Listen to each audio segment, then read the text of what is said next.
खबर मिली दशरथ जी बारात लेकर जनकपुर में आए। और श्री राम जी आज घोड़े पर बैठे हैं। क्या कहना भगवान की छवि का। जनकपुर में बड़े आनंद से विवाह हुआ, लेकिन विवाह में गाली सुनने तो मिलती है। तो सखियां श्री राम जी को गाली और कहते हैं कि आपके यहाँ तो क्या है, बस जिसको भी पुत्र की आवश्यकता होती है वही गुरुदेव को बुलाता है। गुरुदेव यज्ञ कराते हैं और यज्ञ में अग्निदेव प्रकट हो, खीर का प्रसाद माताएं पान करें, बच्चों का जन्म हो जाए।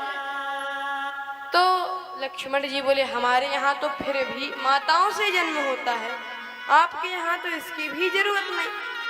जिसको भी बालकों की आवश्यकता होती है वही कुदाल फावड़ा लेकर जाता है और जमीन खोद कर निकाल लाता है।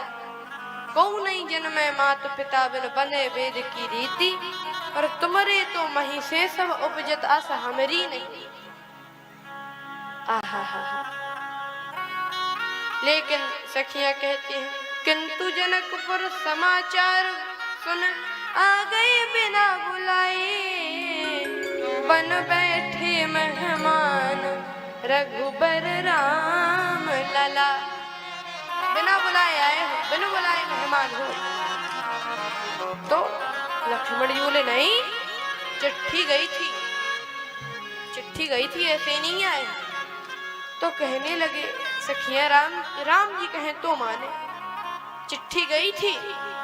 तो राम जी बोले सखियों की तरफ देखकर बोले नहीं गई थी। लक्ष्मण जी बोले कैसा? तो राम जी बोले नहीं गई थी। दोनों की बात रखा। तो इतने में राम जी बोले सच बात तो ये है कि चिट्ठी गई भी थी और नहीं भी गई थी गुरुदेव के पास, नहीं गई थी हमारे पास, ऐसा था।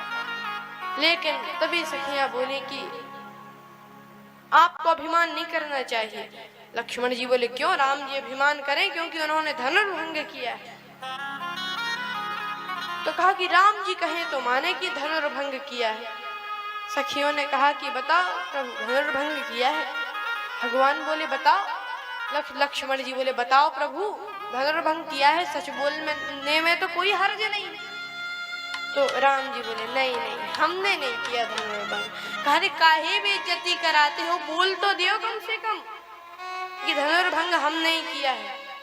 कहा किया ही नहीं है। तो अच्छा कैसे नहीं किया? कहा हमारा उसमें कुछ नहीं है। वो तो विश्वामित्र समय शुभ जानिए, विश्वामित्र जी ने शुभ समय जाने। कहा कि अच्छा प्रभु तो फिर राजाओं से क्यों नहीं टूटा? कहा तब धनुष के टूटने का समय नहीं आया होगा, गुरुदेव ने हमें तभी पहुंचाया जब धनुष के टूटने का समय था। तो मिथिलावासी बोले नहीं ऐसा नहीं है। कहा कि एक एक मिथिला के वासी सकल सुकृत के राशि, सकल पुण्य संकल्प कर दिए सकल जनकपुर वासी। सबने अपने पुण्य दे दिए कि प्रभु बस इनका विवाह हो जाए, धनुष टूट जाए। सबने अपने पुण्य दे दिए, इसीलिए तो मिथिला वासियों की महिमा है।